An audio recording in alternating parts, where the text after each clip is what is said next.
Before we get started with our video today, I would like to give a huge thank you to SeatGeek for sponsoring today's video. SeatGeek is a mobile app that allows you to purchase tickets to your favorite events seamlessly off of your mobile device. I personally went to a Laker game with them before and vlogged the whole experience. It was a great time, and I also have a promo code which you should see on your screen right now, which would allow you to save extra dollars off of your purchase. If SeatGeek is an application you may be interested in, be sure to check them out in the description down below. Now let's get to today's video, yo. What's going on, guys? Your boy TheFlightMike back again with another video, and before we get started, I wanted to give you guys a quick little reminder to subscribe if you absolutely love basketball videos, man, because I'm gonna be going in very heavy as much as I can, especially throughout the summer, on making great NBA content for you guys, which is gonna take me to my next point. If you have any NBA rookie, basketball player, anybody at all in general that you want me to cover, any team, any moves whatsoever, now's your time to tell me in the comment section down below. You could also let me know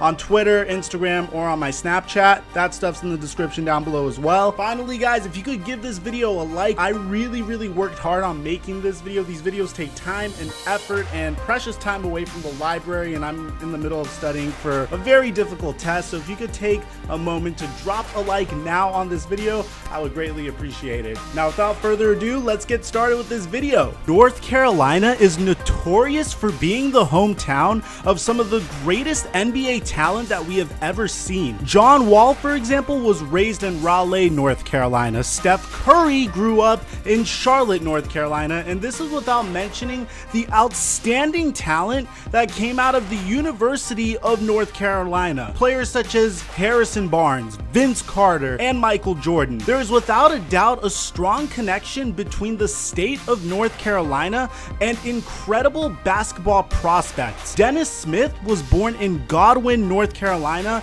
in November of 1997 and was practically unknown in his freshman year at the Trinity Christian High School. Smith's sophomore season was when people began to take notice. This started with a record-setting 42-point game that netted Dennis Smith's first scholarship with NC State. Smith would later receive offers in his sophomore year from Duke, UNC, and Kansas. As his high school career would continue, he would attract attention from the likes of J. Cole and Steph Curry.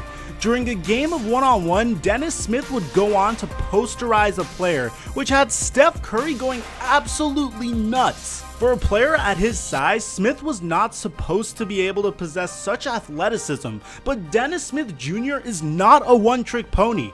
In high school alone, Smith demonstrated that he did not only have jump out of the gym type athleticism, but he was also a spectacular ball handler, combined with a unique ability to create his own jump shot, which is absolutely one of the most important things to succeed in today's modern NBA. Smith has also shown willingness to do whatever it takes to help his team win. In an interview regarding where he is planning on committing to, Smith would go on to say that he would have no problems playing with another point guard. Not to mention that by the time Smith graduated high school, he had a 4.0 GPA, indicating that he is no stranger to hard work. Prior to his senior year of high school, however, Dennis Smith would tear his ACL, causing some to wonder whether or not some of his elite athleticism would diminish, but he erased all concerns about that in college. In December of 2015, Dennis Smith would graduate early from Trinity Christian and would enroll at North Carolina State University on January of 2016,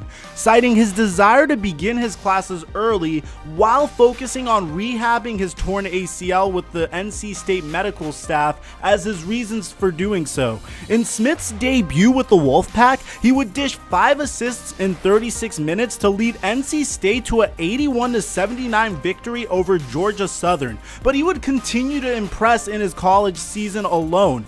In a game against St. Joseph's University, Smith would record a career-high 24 points and 8 assists, and on January 4th, 2017, more than a year from when he first enrolled at NC State, Smith would record a triple-double with 27 points, 11 rebounds, and 11 assists versus Virginia Tech, becoming only the second player in NC State's history to do so. But unfortunately for Dennis Smith, he would have a huge disadvantage in NBA draft rankings due to the fact that the Wolfpack were not able to make it to the NCAA tournament, combined with the fact that he was going up against Markelle Fultz, Lonzo Ball, De'Aaron Fox, and Frank Ntilikina to be the first point guard drafted in the 2017 NBA draft.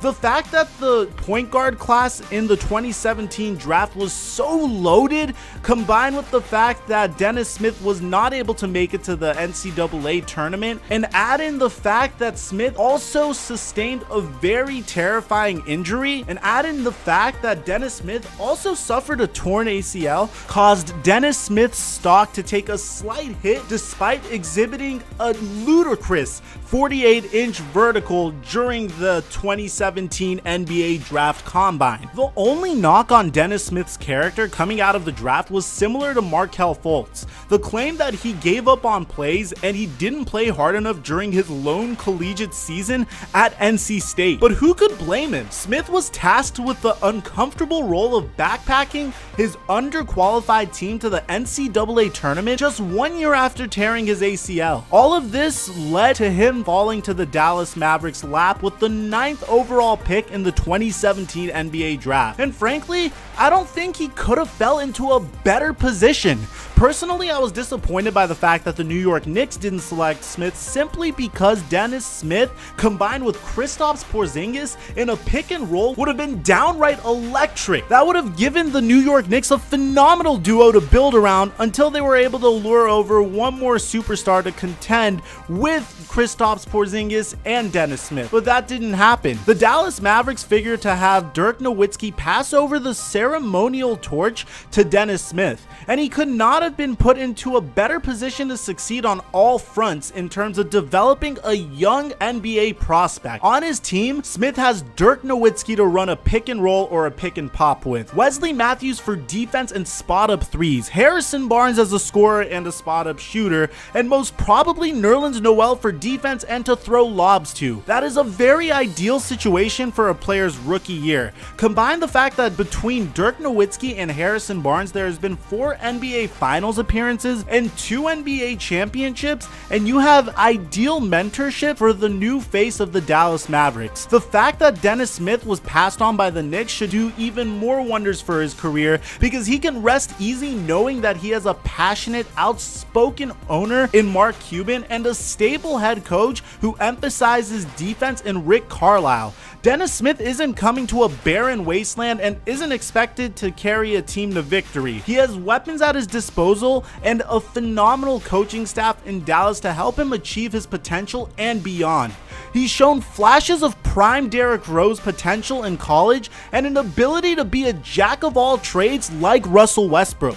Assuming no injuries or anything unfortunate happening to him for his career, Dennis Smith can be the absolute best point guard in this year's NBA draft class, much like Russell Westbrook was when people considered him to be a reach at the number 4 overall position in the 2008 NBA draft class. When you consider all of these things, combined with the fact that Smith will be the Mavericks' primary ball handler and will be in charge of facilitating for everyone on his team this year, he is my favorite to win the 2017 NBA Rookie of the Year. I absolutely love this guy, man. He is athletic, he is electric, he has everything you'd want in a 6'2" point guard. If you disagree with my pick for Rookie of the Year, let me know who your pick is for Rookie of the Year in the comment section down below. Besides that, guys, be sure to subscribe to my channel for more NBA videos such as these, and my second channel, Flight Plays, in the description down below if you want to see videos like reactions, if you want to see me do Let's Plays, and all of that great stuff. Trust me, guys, you want to be subscribed to both. We're gonna have a great time this year. Besides that, I'm your boy, TheFlightMike,